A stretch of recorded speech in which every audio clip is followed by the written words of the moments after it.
Halo teman-teman, nama saya Yohana Laksita Sandra Amaya dengan NIM 20G40018 dari Program Studi Akuntansi dan Sistem Informasi Fakultas Ekonomi dan Bisnis Unika Sugio Pranoto Semarang.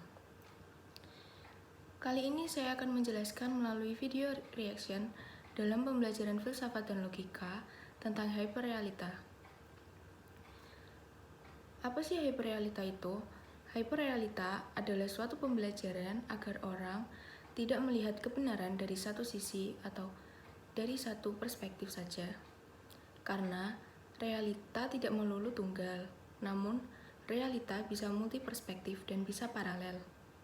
Dalam video pengajaran yang sudah kita lihat, terdapat 144 negara dengan mayoritas agama tertentu yang telah memberikan peringkat berdasarkan faktor politik, ekonomi, sosial, dan akademik dalam upaya melihat adanya suatu perdamaian dalam negara tersebut.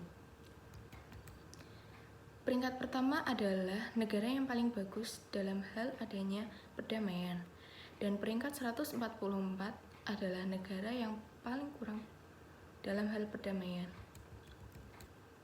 Dalam hasil observasi dalam video tersebut, terdapat negara-negara dengan mayoritas agama Islam, Kristen, dan ateis yang dengan langsung mengungkapkan korelasi yang jelas dan berbeda antar agama dan konflik. Berdasarkan video tersebut juga, negara-negara yang ateis memiliki tingkat perdamaian yang cukup tinggi.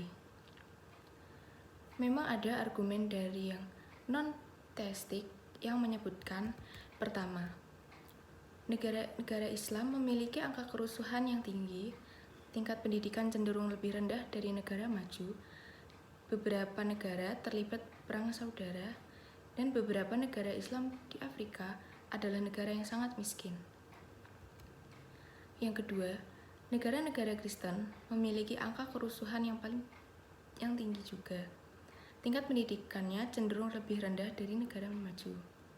Dan beberapa negara Kristen adalah negara tempat peredaran obat bius. Yang ketiga adalah negara Yahudi. Negara yang beragamakan Yahudi dan Hindu juga negara dengan tingkat kerusuhan yang tinggi. Seperti contohnya India dengan mayoritas penduduknya beragama Hindu, juga negara yang amat kumuh dan miskin. Sedangkan di sisi lain, negara-negara sekuler yang tidak memperdulikan agama dalam sistem kenegaraan, angka kerusuhannya yakni rendah dan cenderung stabil ekonominya, teknologi maju pesat, tidak kumuh, tertib, dan angka pendidikan cukup tinggi. Namun bukan berarti negara-negara yang non-teisme memiliki tingkat perdamaian yang rendah.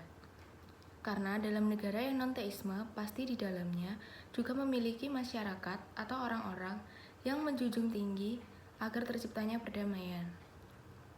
Selain itu, mereka yang beragama pastinya juga mendapat ajaran kepribadian untuk bersikap baik antar sesama dan mampu bertoleransi antar sesama yang berbeda agama, sehingga dapat mencegah adanya perpecahan dalam negara tersebut.